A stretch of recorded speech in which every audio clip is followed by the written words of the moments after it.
Hello everyone. So first of all, I welcome all of you to this official YouTube channel of Chanakya coaching centre.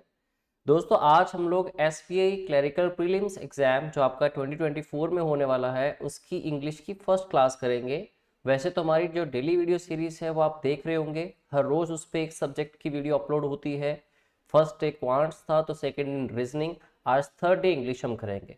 कल फिर से वो cycle repeat होगा जिसमें quants, reasoning और English हम लोग पढ़ेंगे। तो आप कनेक्टेड रहिए, ठीक है, क्लासेस अटेंड करते रहिए। फिलहाल के लिए देखते हैं हमारे पास फर्स्ट क्वेश्चन क्या है आज की क्लास का। सो देखिए दोस्तों, इसमें हमने काफ़ी प्रीवियस क्वेश्चंस भी कवर किए हैं और साथ ही साथ हमने मोस्ट एक्सपेक्टेड क्वेश्चंस भी। अगर आपने टेलीग्राम ग्रुप अभी तक ज्वाइन नहीं किया है तो क्विकली ज्वाइन कर लीजिए, कुछ क्वेश्चंस आपको वहाँ सेंड किए जाएंगे आपकी प्रैक्टिस के लिए। सबसे पहले देखते हैं, आज हम टोटल 10 क्वेश्चन डिस्कस करेंगे। तो फर्स्ट ऑफ ऑल देखा जाए तो लिखा है, जैसे यहाँ पे आप इंस्ट्रक्शंस पढ़िए, रीड ईच सेंटेंस। जैसे दोस्तों हमने स्ट्रेटेजी डिस्कस की थी, उसमें हमने बात की थी कि ग्रामर के प्योर क्वेश्चंस आपको अक्सर आते हैं, ठीक है, इसके अलावा रीडिंग एबिलिटी पे भी डिपेंड करते हैं और वोकैब पे भी। आज हम लोग फर्स्ट स्टार्ट करेंगे ग्रामर के कुछ क्वेश्चन से, कुछ कॉन्सेप्ट्स को डिस्कस करते हैं। तो जैसे लिखा है, read each sentence to find out whether there is any grammatical or idiomatic error in it. The error if any, अगर कोई भी एरर होती है will be in one part, किसी भी एक पार्ट के अंदर होगी। मल्टीपल पार्ट्स वाला भी क्वेश्चन आ सकता है, वो हम डिस्कस करेंगे। The number of that part is answer. If there is no error तो आपको ई चॉइस आपकी जो है वो लगानी है, ठीक है। सो देखिए सबसे पहला क्वेश्चन दोस्तों, बहुत मुश्किल क्वेश्चन नहीं होते हैं, थोड़ी आपको ग्रामर की नॉलेज है, अगर आप डिटेल में एक बार पढ़ चुके हैं तो आप बड़ा क्विकली इन क्वेश्चंस को कर सकते हैं। सबसे पहला क्वेश्चन था, despite of the rising share of, कि राइजिंग शेयर मतलब बढ़ते हुए दाम शेयर के जो थे उसके बावजूद, the delta variant the overall incidence in Germany has been steadily declining in recent weeks. तो किसी चीज के बावजूद कुछ हो रहा है, ठीक है। फर्स्ट ऑफ ऑल तो आपको सेंटेंस का मीनिंग समझ आना चाहिए। अब बड़ी बेसिक मिस्टेक दोस्तों इसमें थी, डिस्पाइट के साथ ऑफ लगाया गया है जो कि कभी भी नहीं हो सकता। जब आप प्रेपोजिशंस पढ़ते हैं तो प्रेपोजिशन के अंदर हम लोग पढ़ते हैं कि दो प्रेपोजिशन ऐसी होते हैं जिनका मीनिंग सेम है, एक तो है इन स्पाइट ऑफ और दूसरी है दोस्तों खाली डिस्पाइट। तो आपको डिस्पाइट वर्ड के साथ कभी भी ऑफ यूज करने की जरूरत नहीं होती, जबकि मीनिंग दोनों का सेम होता है, के बावजूद। जहां पे आप सेंटेंस में कॉन्ट्राडिक्शन चाहते हैं या कॉन्ट्राडिक्शन आएगी तो आप इन दोनों में से कोई भी प्रेपोजिशन यूज कर सकते हैं। तो दोस्तों ऐसी और भी प्रेपोजिशन है जिनके साथ कुछ और भी वर्ड है जिनके साथ आपको प्रेपोजिशन यूज नहीं करनी होती, अक्सर लगी होती है, तो उनका प्लीज ध्यान रखिए। कुछ हाईलाइट करता हूं मैं। जैसे अभी हमने देखा कि सबसे पहला वर्ड तो डिस्कस किया हमने कि डिस्पाइट के साथ आपको ऑफ यूज नहीं करना, ठीक है। डिस्पाइट इकलौती भी एक प्रेपोजिशन है। इसके अलावा वर्ड कई बार आता है अटैक। अब हिंदी से रिलेट करेंगे तो गलतियां होगी। हम अक्सर बात करते हैं कि किसी ने किसी पर हमला किया, तो अटैक के साथ ओन लगा होता है, जबकि दोस्तों इंग्लिश में ऐसा नहीं होता। अटैक वर्ड आएगा खाली ए अटैक्ड बी, ठीक है। ऐसे ही एक वर्ड है कंप्राइज। कंप्राइज के साथ भी आप कभी भी ऑफ यूज नहीं कर सकते, जबकि कंसिस्ट के साथ ऑफ या इन आ सकता है, बट कंप्राइज के साथ ऑफ कभी भी नहीं आता।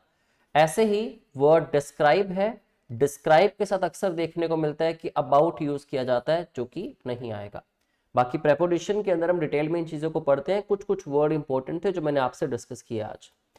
तो फिर उस हिसाब से अगर इस सेंटेंस को देखा जाए तो पार्ट ए में गलती निकली तो आपका आंसर हो जाएगा सी, जहां पे पार्ट ए मेंशन्ड है, ठीक है। आई होप आपको समझ आया। आप साथ साथ मेरे क्वेश्चंस को सॉल्व करते रहिए, आप क्विकली अपने आंसर्स भी कमेंट बॉक्स में बता सकते हैं कि फॉर एग्जांपल हमने 1 to 5 किए तो 1 to 5 में से आपके कितने क्वेश्चंस ठीक हुए, ठीक है, ग्रामर के। हम 5 to 10 करेंगे तो 5 to 10 में कितने ठीक हुए, या फिर आप मुझे टोटल भी बता सकते हैं कि 1 to 10 में आपके कितने क्वेश्चंस ठीक हुए, राइट। और कोई डाउट आए, डाउट भी आप वही मुझसे पूछ सकते हो। वेल, अगला क्वेश्चन पढ़िए। द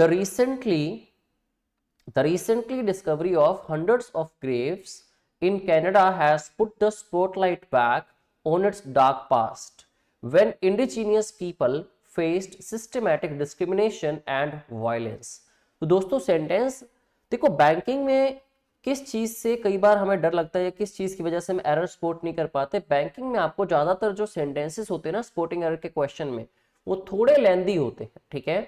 और थोड़ा वो न्यूज़पेपर से डायरेक्ट न्यूज उठा के भी सेंटेंसेस आपको दे दिए जाते हैं, बट मिस्टेक्स बेसिक ही होती हैं, कोई बड़ी मिस्टेक्स नहीं होती। दोस्तों आई होप अगर आपने ग्रामर को पढ़ा है तो थोड़ा बहुत डिफरेंस आप लोग जानते होंगे इन दो वर्ड्स में, इन दो पार्ट्स ऑफ स्पीच में। एक तो होते हैं एडजेक्टिव्स और दूसरी होती हैं एडवर्ब्स। दोस्तों जब बात डिस्क्राइब करने की आती है, डिस्क्राइब मीन्स चाहे क्वालिटी बतानी हो चाहे डिसेबिलिटी, मतलब जब फीचर बताने होते हैं तो एडजेक्टिव्स का काम होता है कि वो डिटेलिंग कर पाते हैं नाउन या प्रोनाउंस की, तो वो नाउन या प्रोनाउन को ही डिस्क्राइब कर सकते हैं। जबकि ऑन द अदर हैंड अगर बात करें एडवर्ब्स की, तो एडवर्ब्स वर्ब्स को भी डिफाइन करती हैं और साथ ही साथ एडजेक्टिव्स को भी।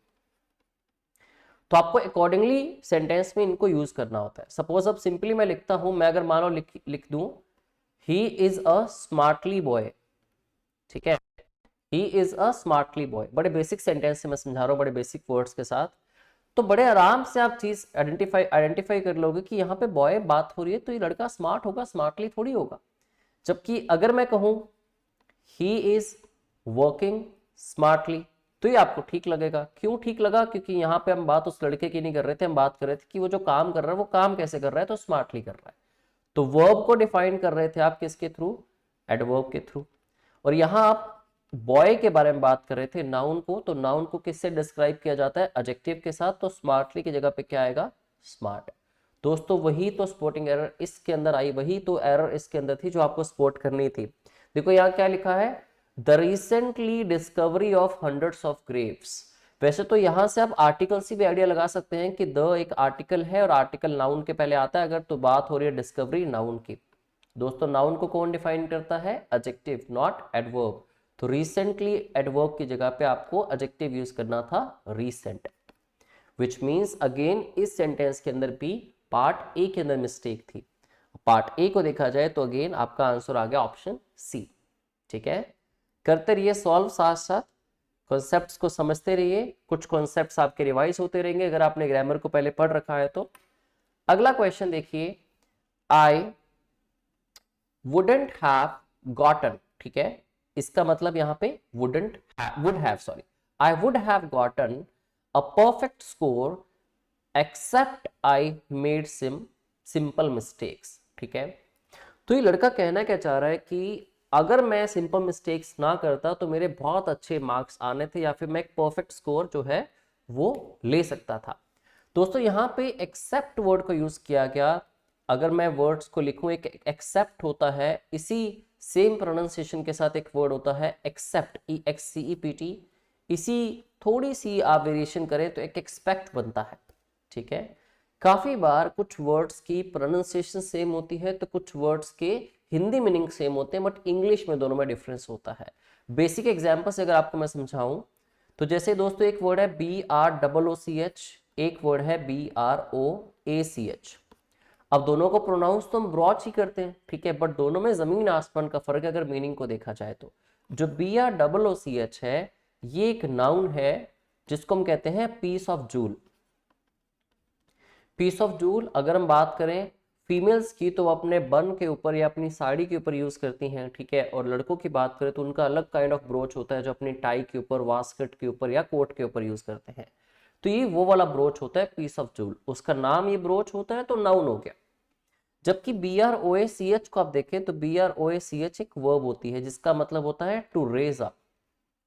रेज अप मतलब उठाना, किस चीज को? या तो आप एक सवाल उठा रहे हैं, क्वेश्चन, या फिर आप किसी इशू, किसी मुद्दे को उठाते हैं तो उसके लिए भी रेज अप यूज होता है। तो ऐसे आप देखिए एक्सेप्ट का मतलब होता है स्वीकार कर लेना, एडमिट कर लेना, ठीक है, और एक्सेप्ट का मतलब होता है apart from, apart from something, apart from someone या अपार्ट फ्रॉम डूइंग समथिंग। ठीक है, तो अगर इसके अलावा अगर मैंने कुछ मिस्टेक्स ना की होती तो मेरा एक परफेक्ट स्कोर आ जाता। तो यहां दोस्तों वर्ड की गलती थी, एक्सेप्ट जो है वो ये वाला आना था EXCEPT, एक्सेप्ट। ठीक है, तो देखा जाए तो ये पार्ट सी के अंदर लाई करता है, तो आपका पार्ट सी के हिसाब से ऑप्शन ए ठीक आंसर हो जाएगा। थोड़े कई बार क्वेश्चन ट्रिकी होते हैं, आपको कुछ वर्ड्स की भी डेप्थ में जाना पड़ेगा, कुछ वर्ड्स आपको कंफ्यूज कर सकते हैं। जैसे कि हम और वर्ड डिस्कस करें यहाँ पे, जैसे देखिए एक वर्ड SITE है, एक वर्ड है SIGST और एक वर्ड है CITE।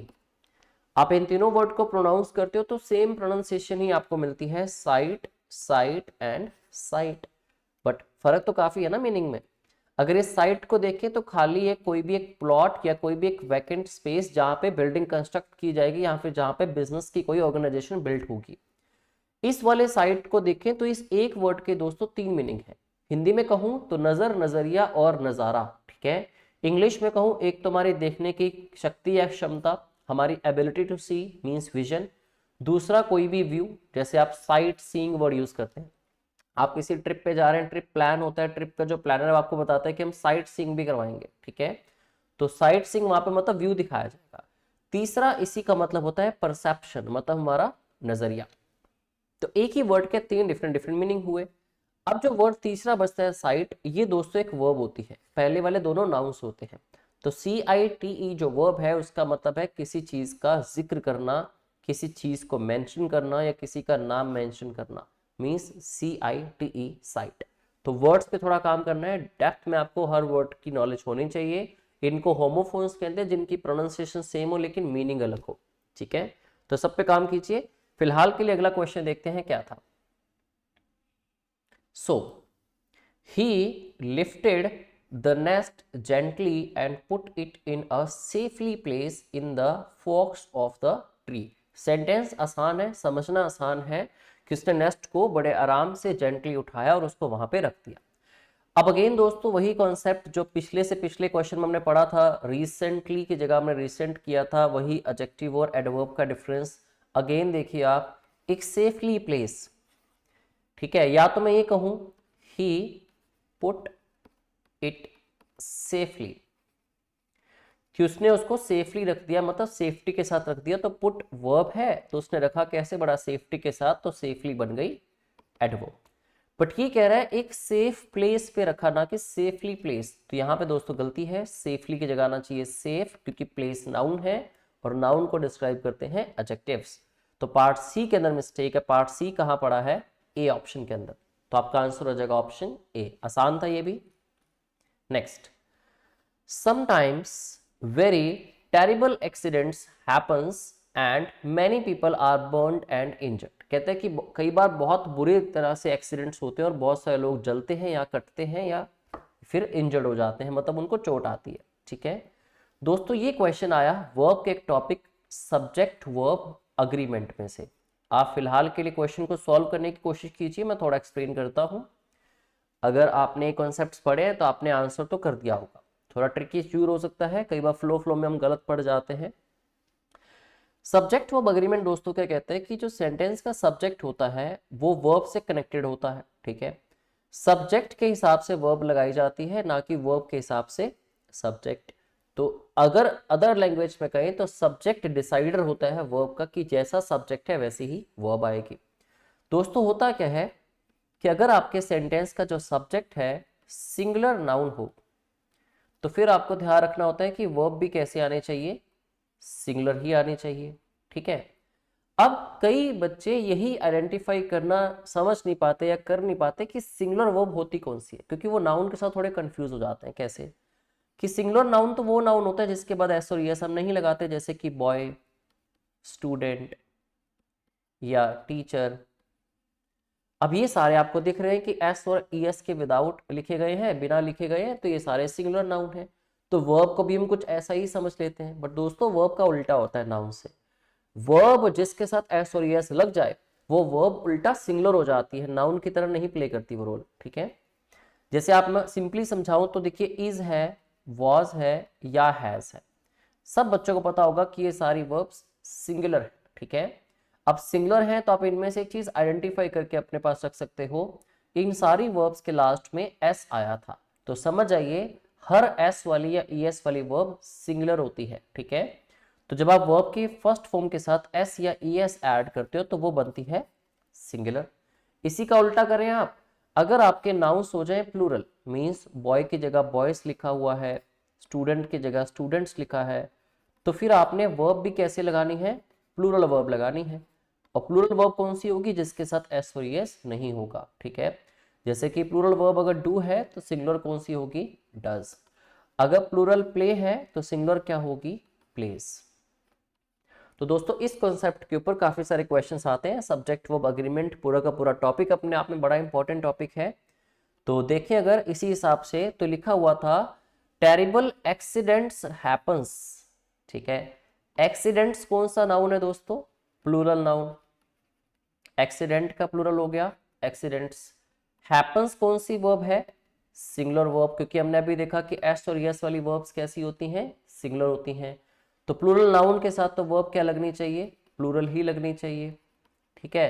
अब प्लूरल वर्ब कौन सी होती है? विदाउट एस और यस, तो एस को आपको हटाना पड़ेगा यहां से, विच मींस पार्ट बी में मिस्टेक थी, एक्सीडेंट्स हैपन आएगा, ठीक है।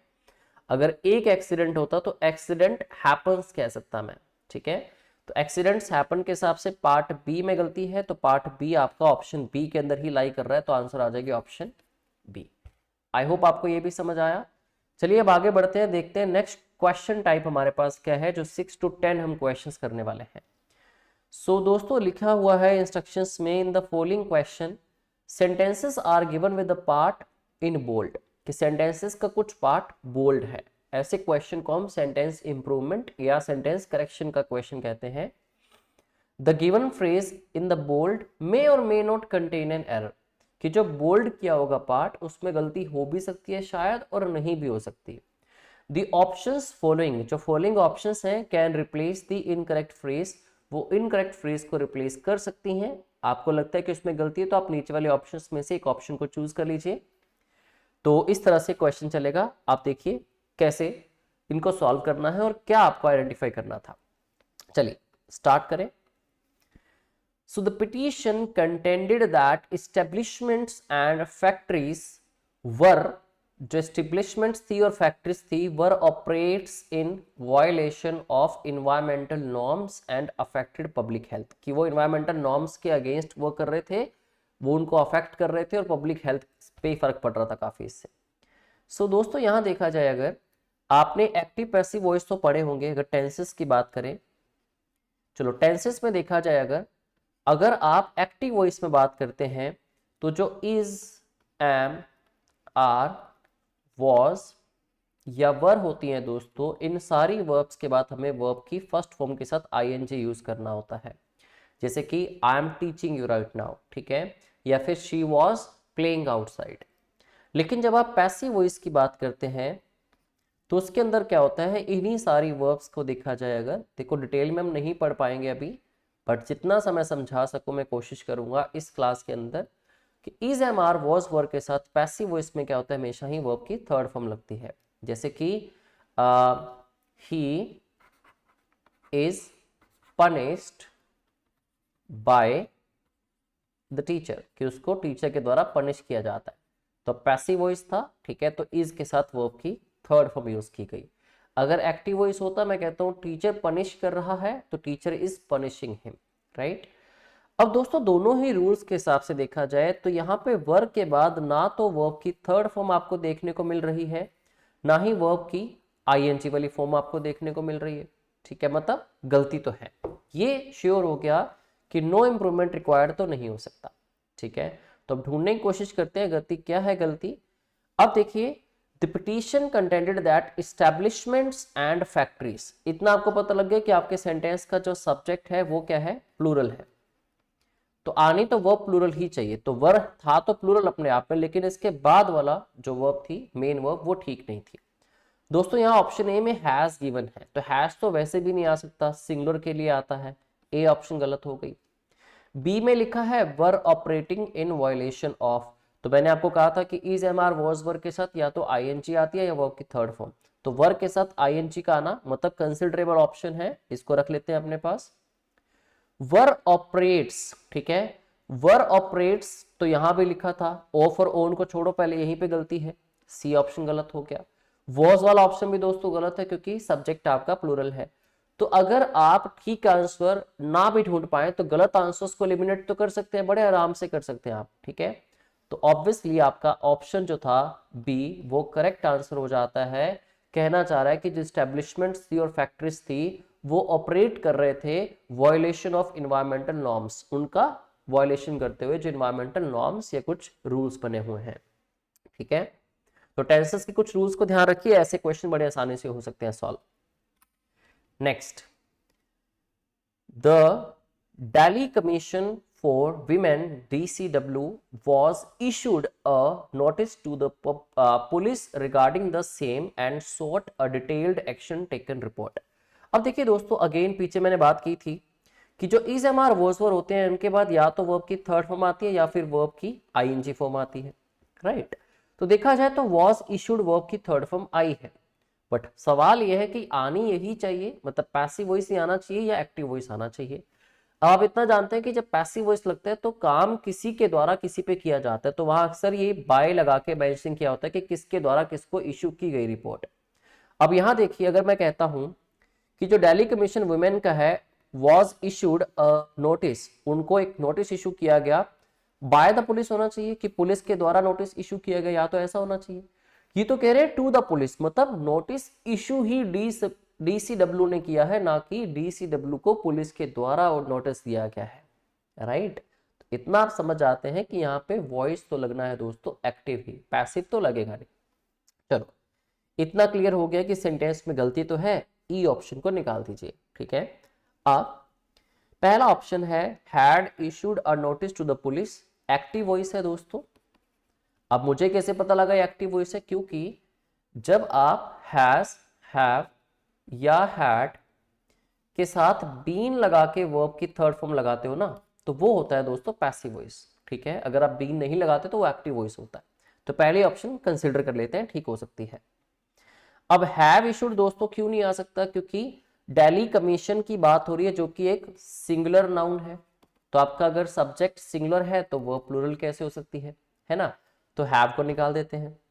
Has been issuing a notice to the police, वो एक नोटिस इशू कर रहा है पुलिस को। ये चीजें हम तब करते हैं दोस्तों, प्रेजेंट परफेक्ट कॉन्टिन्यूअस हम लगाते हैं कि बड़े लंबे टाइम से, लंबे अरसे से कोई काम चल रहा है कॉन्टिन्यूटी के अंदर, तो इशू नोटिस करने में कौन से कई साल या महीने लग जाते हैं, राइट। तो ऑप्शन सी भी नहीं हो सकता, टेंसेस साफ साफ इंडिकेट कर रहे हैं।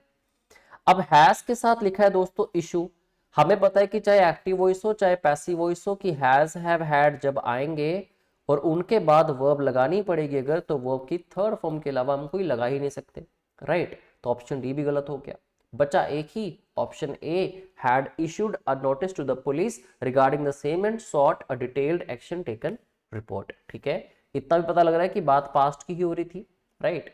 तो आंसर भी एक ही मिल रहा है आपको, जितनी मर्जी ऑप्शन आप चेक कर लीजिए।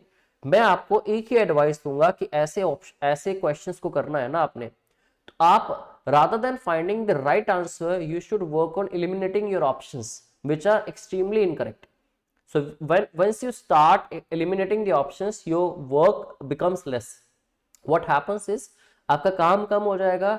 When your work becomes less it's very easy for you to identify the right option, because once you eliminate all of the options, all of the other options, you are left with only one choice, ठीक है। तो वही आपका कई बार सही answer होता है उस क्वेश्चन का। तो इस प्रोसेस को अपना के देखिए, आपको बहुत बेनिफिट मिलेगा। Now next, Ravi was sent to Taloja jail, Ravi को जेल भेजा गया। रवि वॉज सेंट लिखा है, पैसिव वॉइस लगाया गया, मतलब रवि को भेजा गया था, ठीक है। पुलिस ने भेजा या कोर्ट ने भेजा। वेयर सम ऑफ हिज को एक्यूज्ड, जहां पे उसके को एक्यूज्ड मतलब वो लोग भी जिनके ऊपर इल्जाम लगा था उसके साथ जो थे, have now spend more than 3 years without bail or trial, ठीक है। अब दोस्तों अगेन देखिए, हैव के साथ वर्ब की फर्स्ट फॉर्म कैसे आ सकती है, राइट। सिंपल सी बात है।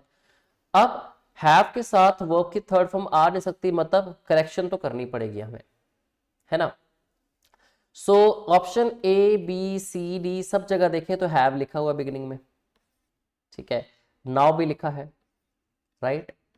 अब आपको ढूंढना है कि हैव के साथ वर्ब की थर्ड फॉर्म लगनी चाहिए, स्पेंट लगी हुई है, ये स्पेंड आ गया, ये भी स्पेंट है, ये भी स्पेंट है, ये क्या हुआ दोस्तों। आपको 3 ऑप्शन तो ऐसे मिल गई ना, 2 ऑप्शन तो निकाल दिया आपने, गलती है ये श्योर है तो ऑप्शन ई निकल गई। हैव के साथ वर्ब की थर्ड फॉर्म आनी चाहिए तो ऑप्शन बी निकल गई। 3 बचती हैं आपके पास, have spent, have spent, have spent. यहां लिखा है मोर देन 3 year, अब 3 से ज्यादा तो दोस्तों ईयर्स ही होंगे, ईयर हो नहीं सकते। तो यहां से आप देखें तो आपका जो ऑप्शन ए है वो भी गलत हो गया, ऑप्शन बी वर्ब की गलती की वजह से गलत हो गया, नो करेक्शन या इंप्रूवमेंट हो नहीं सकता क्योंकि ऊपर गलत लिखा है। Have now spent more than 3 years। More than होता है दोस्तों, नॉट मोर देन। देन और देन का डिफरेंस आप जानते होंगे, जब आप कंपैरिजन करते हैं तो THAN आता है, तो ये भी गलत हो गया। तो जब गलत करते गए तो पता लगा कि एक ऑप्शन ठीक निकला, स्पेंट मोर देन 3 years। सिर्फ यही एक ऑप्शन है जो आपका ठीक हो सकता है, राइट, जिससे कि इस पार्ट को रिप्लेस किया जा सकता है और सेंटेंस को ठीक किया जा सकता है। तो दोस्तों आंसर आ गया आपका ऑप्शन डी। आई होप मुश्किल नहीं था ये भी समझना, ठीक है।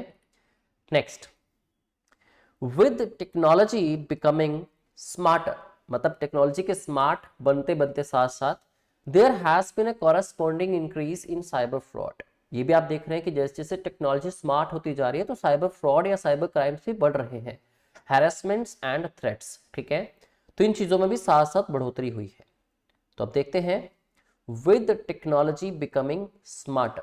तो आप सोच लीजिए कि ये फ्रेज ठीक है या गलत है। अगर आपको दोस्तों ऐसी सिचुएशन में भी आप अटक जाएंगे ना, जहां पे आपको पता ही नहीं कि ये ठीक है या गलत है, मैंने कहीं किया है या नहीं किया, स्टिल क्वेश्चन को छोड़ने से पहले अपनी ऑप्शंस को जरूर एक बार चेक कर लीजिएगा, ठीक है। जैसे कि on technology becoming smarter, at technology becoming smarter, on technology became smarter, with technology has become better, ठीक है। इन्होंने तो वर्ड ही चेंज कर दिया। दोस्तों ऑन या एट के साथ नहीं लिखा जाएगा, आप कहना चाह रहे हैं साइमल्टेनियसली कुछ कुछ होता जा रहा है, ठीक है।